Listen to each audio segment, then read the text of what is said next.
Eu sou Miriam Nery e a partir de agora você acompanha o meu, o seu, o nosso Sei Pensar a Bahia.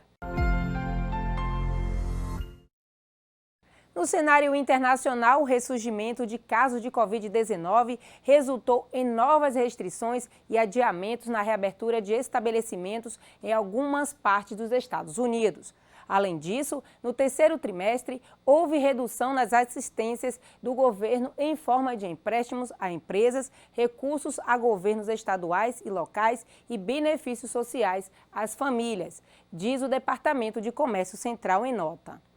Segundo informações do Banco Central Europeu, as taxas de juros do mercado subiram ao longo das últimas semanas, principalmente como resultado das maiores incertezas sobre as perspectivas de inflação, contaminação das expectativas de política monetária do exterior sobre a zona do euro e algumas questões sobre a calibragem das compras de ativos em um mundo pós-pandemia, disse o presidente do Banco Central em Lisboa. A orientação futura sobre a taxa de juros articuladas claramente são 3 condições que precisam ser satisfeitas antes que as taxas comecem a subir. Apesar do atual surto de inflação, as perspectivas para os preços no médio prazo permanecem baixas e, por isso, essas 3 condições não devem ser satisfeitas no ano que vem. O Departamento de Comércio BEA, órgão oficial de estatísticas dos Estados Unidos, informou que o Produto Interno Bruto, o PIB, cresceu 2% no terceiro trimestre de 2021, em dados anualizados. Os dados são uma primeira estimativa e ainda passarão por 2 revisões ao longo dos próximos meses. Segundo o BEA, o menor crescimento do PIB foi puxado pela desaceleração dos gastos do consumidor. No segundo trimestre, o crescimento foi de 6,7%. Agora vamos falar sobre Encontro de Economia Baiana e quem vai falar sobre esse assunto é o coordenador de estatísticas da SEI, Urandi Paiva. Agora nós vamos falar sobre a 17ª edição do Encontro Economia Baiana. E quem vai falar mais sobre este assunto com a gente é o economista da SEI, Urandi Paiva. Urandi, a partir de que momento surgiu a ideia de trazer o Encontro de Economia Baiana? Bem, o Encontro de Economia Baiana, ele surge no ano de 2005, a partir do entendimento das 3 instituições promotoras do encontro, né, que é a Desembahia, a Faculdade de Economia da UFBA e a SEI, juntamente com a CEPLAN. E o propósito básico é discutir os caminhos para o desenvolvimento da Bahia. A gente sabe que a Bahia, apesar de ser a 7ª maior economia do Brasil, ela tem vários problemas, né? Problemas como desemprego, pobreza, problemas de distribuição de renda. E as 3 instituições achou que era necessário se ter um momento no ano para se discutir esses problemas, né? Daí a necessidade de você reunir todos os economistas renomados da Bahia e também trazer economistas renomados de fora da Bahia para discutir essas problemáticas. Esse ano, qual é a novidade deste ano, desta edição? A novidade é que o encontro ele vai ser 100% online, né? Só tivemos 2 encontros online, o desse ano e o do ano passado, todos os outros 15 foram presenciais, mas por conta da pandemia ele vai ser 100% online. E a introdução do tema da geopolítica, né? A gente acredita que a recuperação da economia brasileira e da economia baiana, ela perpassa muito com o que vai acontecer com o desempenho da economia da Europa, dos Estados Unidos e da China. E quais as expectativas?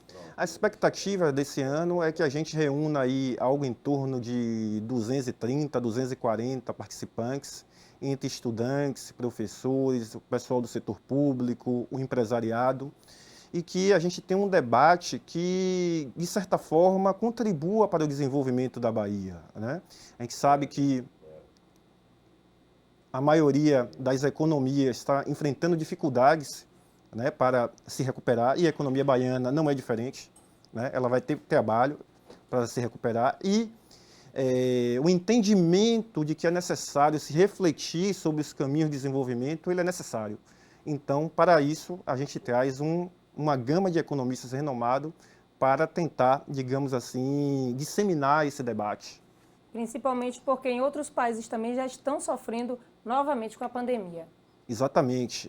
Nós estamos discutindo aqui ainda a pandemia, né? Nós estamos aí num processo pandêmico. A Europa, por exemplo, já está retomando de novo as restrições para poder tomar as medidas preventivas para a pandemia não se alastrar, né? E quais os critérios para a escolha do tema? Então, o tema ele é bem sugestivo, né? É economia e pandemia, né? Então, o que foi que a comissão organizadora pensou? Então, primeiro fazer uma discussão de geopolítica, né? As duas maiores nações do mundo, né, em termos econômicos, hoje são China e Estados Unidos, né? E por coincidência ou não, são as duas maiores parceiras da economia baiana, né? Então, esse tema da geopolítica ele tem que acontecer. O segundo tema remete à economia brasileira, que é as agendas de reforma. Nós já fizemos a reforma da Previdência e a reforma trabalhista, né? Vamos discutir os impactos disso. E temos no nosso radar algumas reformas que estão vindo por aí, né? Que é a reforma tributária e a reforma administrativa. Então, é uma mesa que a gente vai abordar com esse tema, as reformas, né? E outro tema que a gente vai abordar também, muito importante, que está na ordem do dia, é a questão ambiental, né? E nós tivemos aí a COP26 em Glasgow, que discutiu sobre as mudanças climáticas, né?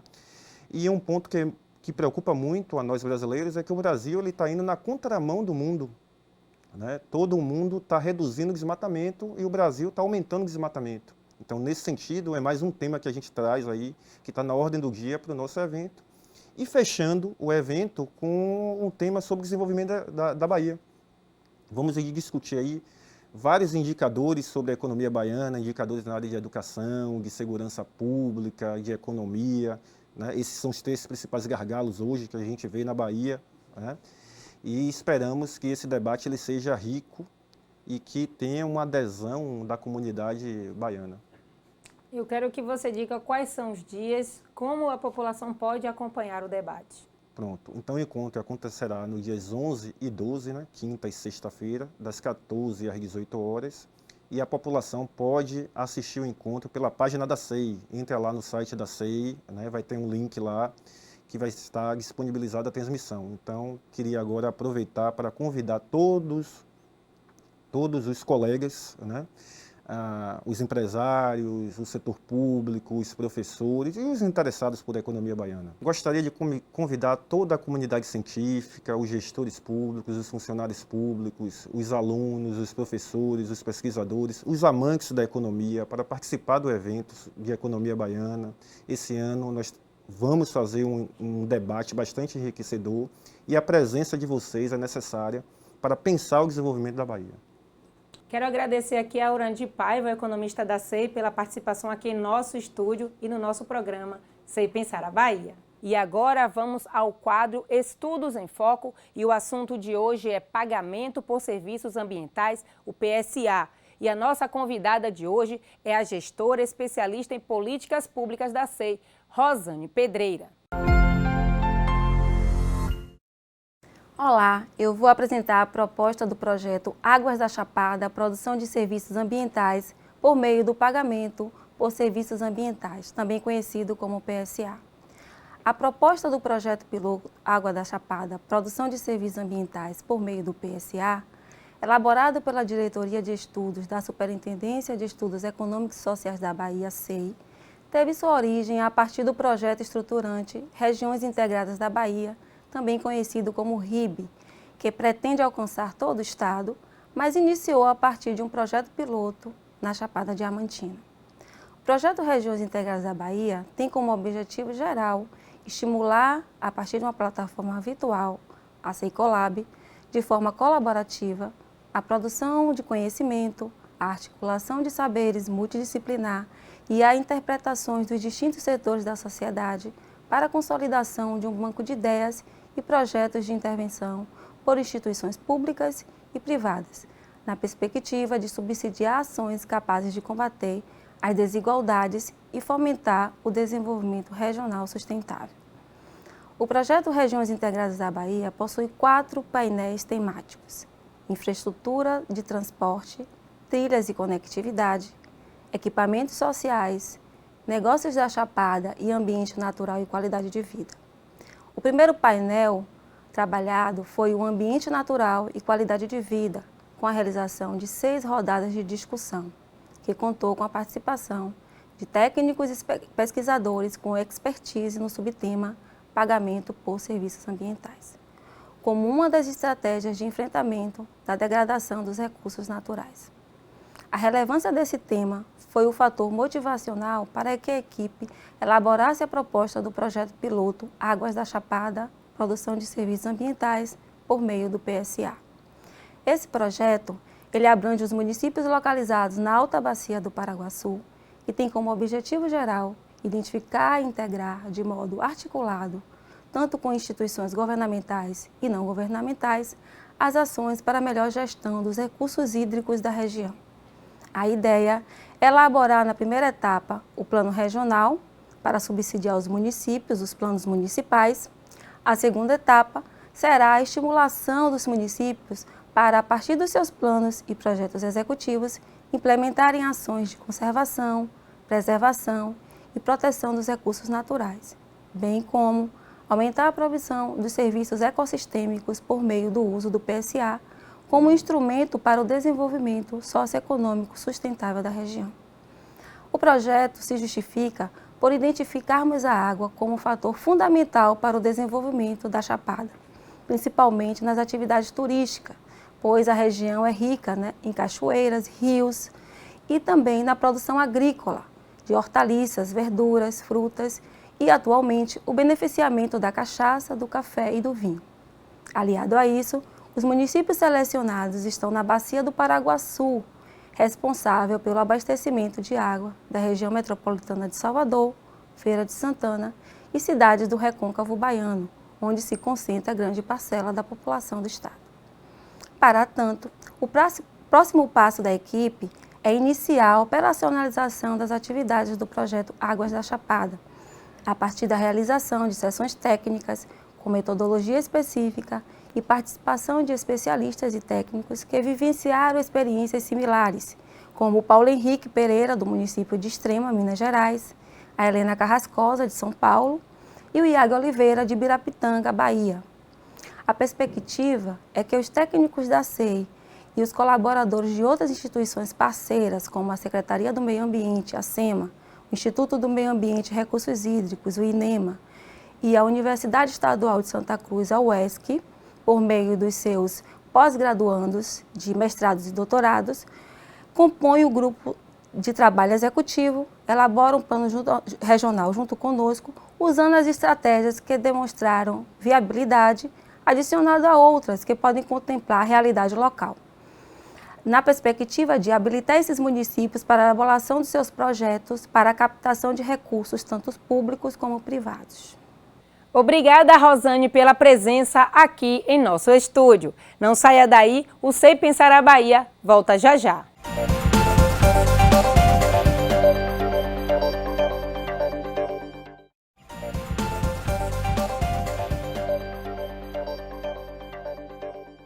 Estamos de volta e agora eu trago para você os destaques da economia aqui no país. O Banco Central informou dia 29 que o setor público consolidado brasileiro registrou superávit primário de 12,933 bilhões de reais em setembro, muito acima do esperado, com o déficit primário caindo 0,63% do PIB no acumulado em 12 meses. Em pesquisa da agência Reuters, a expectativa era de superávit primário de 3 bilhões de reais no mês. Nos 9 primeiros meses do ano, o governo registrou superávit de 14,171 bilhões de reais contra o déficit de 635,926 bilhões no mesmo período de 2020. Nos 12 meses, até setembro, Por sua vez, houve déficit de 52,854 bilhões de reais, o equivalente a 0,63%. Em agosto, estava em 1,57% do PIB. Os dados do setor público consolidado envolvem governo central, formado por Previdência e Tesouro, além do próprio BC. Estados, municípios e estatais ficam fora da conta Petrobras, Eletrobras e bancos públicos, como o Banco do Brasil e Caixa Econômica Federal. A dívida bruta do país ficou em 83% do PIB em setembro, acima de expectativa do mercado de 82,6%, ao passo que a dívida líquida foi de 58,5%. O índice de confiança empresarial da Fundação Getúlio Vargas subiu 0,4 ponto em outubro, ficando em 100,3 pontos. Em média trimestrais, ao recuar 0,5 no mês, o indicador inverteu a tendência de alta iniciada em maio de 2021. Esse índice consolida os índices de confiança dos 4 setores cobertos pelas sondagens empresariais produzidas pelo Instituto Brasileiro de Economia, Indústria, Serviços, Comércio e Construção. Agora vamos ao quadro Aprendendo com a SEI. O tema de hoje é cartografia temática e quem vai falar sobre o assunto é a especialista em produção de informações econômicas, sociais e geoambientais da SEI, Luama Santos Lima. Inicialmente, precisamos explicar que a cartografia é a ciência que se dedica à representação do espaço geográfico, por meio do estudo, análise e confecção de cartas e mapas. A SEI é a responsável em produzir a cartografia de referência do estado da Bahia, tecnicamente chamada de cartografia sistemática. Recentemente, fizemos com o projeto de atualização cartográfica a cartografia de referência nas escalas de 1 para 50 mil e 1 para 25 mil, seguindo normas de modelagem na aquisição e armazenamento das informações. Logo, a cartografia temática é uma parte da cartografia que trata da representação espacial para um tema específico, tendo como base um conjunto de dados geoespaciais de referência e tem como principal objetivo comunicar um tema e auxiliar o leitor a entender o que o mapa apresenta. A leitura de um produto da cartografia temática permite entender o tamanho, a forma, a direção e a distribuição de certos fenômenos no espaço. A exemplo, temos o mapa de população, que vai nos mostrar a dinâmica de distribuição da população no espaço geográfico. Os mapas temáticos são construídos levando-se em conta os métodos adequados, as características e as formas de manifestação, ponto, linhas e áreas dos fenômenos considerados em cada tema. A SEI, ela elabora mapas temáticos a partir de estudos feitos pelas suas diretorias e por outros órgãos do Estado. Temos espacializadas informações estatísticas, econômicas, sociais e geoambientais, o que nos permite colaborar na construção de políticas públicas que auxiliam os gestores nas tomadas de decisões, atribuídas tanto aos municípios da Bahia quanto ao Estado em si. Enquadram-se nessa categoria de mapa temático os mapas físicos ambientais, nos quais são representados estatísticas e indicadores ambientais, estudos climáticos, aspectos de solo e relevo, dentre outros. Também temos os mapas de regionalizações, que são utilizados na organização do território, como base de gestão e de aplicação de políticas públicas. Inclusive, a SEI, nesse tema, tem o papel de manter atualizadas e disponibilizadas as bases digitais para aplicação nos diversos estudos e projetos da sociedade. Território de identidade, regiões econômicas, regiões administrativas, região semiárida e eixo de desenvolvimento são alguns exemplos desse tipo de mapa. Também elaboramos os mapas socioeconômicos, que são fruto das análises de dados da socioeconomia, dos resultados do censo demográfico e agropecuária e de pesquisas próprias da própria SEI. E como o nosso produto cartográfico temático mais solicitado pelos usuários no âmbito da nossa superintendência, fruto da atualização dos limites municipais da Bahia, temos o Mapa de Divisão Político-Administrativa, o DPA, que é de grande importância para os gestores e profissionais que elaboram pareceres de limite municipal sobre o nosso território baiano. No site da SEI são disponibilizados vários mapas temáticos, incluindo os mapas de cada município do estado, bem como aplicações com mapas temáticos interativos, a exemplo do mapa de evolução dos limites municipais ao longo dos anos e do acompanhamento da Covid na Bahia. Obrigada, Luama. Forte abraço. Agora vamos dar um giro pelo interior. E no Giro pelo Interior dessa semana vamos falar sobre Aprendendo com os Pioneiros no Projeto Conservador das Águas. O evento foi promovido pela Superintendência de Estudos Econômicos e Sociais da Bahia e transmitido através da plataforma Secolab. Nessa rodada de discussão, o gestor ambiental Paulo Henrique fez uma apresentação sobre sua experiência na implantação do projeto Conservador das Águas, desenvolvido no município de Extrema, cidade que fica no interior de Minas Gerais. Eu já comecei a trabalhar com esse trabalho em propriedades rurais, né, em adequação ambiental de propriedades rurais, promovendo a restauração florestal, cuidado das áreas de mananciais, nascentes, curso d'água, projetos na área de agricultura sustentável, conservação de solo, práticas de irrigação, as atividades, né, de controle ambiental no saneamento, no meio rural. Então, nós ficamos tendo um projeto de 1995 até 1998, que tratava um pouco desse tema. O gestor explicou ainda que durante a execução do projeto na cidade de Extrema, houve a necessidade de apoiar os agricultores do local. Para que eles pudessem disponibilizar suas terras, parte das suas áreas, partes das suas terras, para essa finalidade da conservação. Ou também entendesse a importância de boas práticas na área agrícola, né?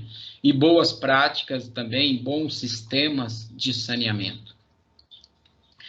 Então, quando nós encerramos e prestamos conta desse projeto, eu já imaginei para Extrema criar um projeto que a gente pudesse agregar mais os agricultores. Segundo o coordenador de monitoramento do INEMA na Bahia, existem dificuldades para a estruturação do projeto dentro do contexto do PSA, pagamento por serviços ambientais. Né? E uma grande dificuldade talvez que a gente tenha, os colegas da SEMA podem nos complementar nesse quesito, é exatamente o envolvimento dos municípios nas questões ambientais, assumir as tarefas nas atividades dela.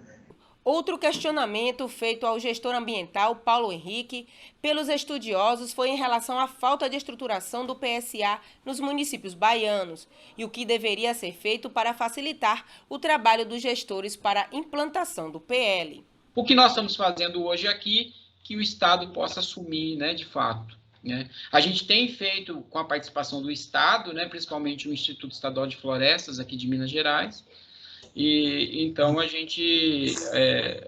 nós ainda está organizando. Eu acho que vocês aí na Bahia também devem seguir um pouco esse caminho, né, de se estruturar, pensar o que é possível, definir áreas prioritárias, investir muito em capacitação, que é um pouco a nossa metodologia do conservador da Mantiqueira. No debate, o diretor de estudos da SEI chamou a atenção para um aspecto relevante, que é o modelo de gerenciamento regional que está sendo estudado por especialistas na Chapada Diamantina, em particular na Serra Geral. Então, vamos investir cada vez mais em bons projetos, em bons programas, em bons planos e sempre utilizando as melhores ferramentas.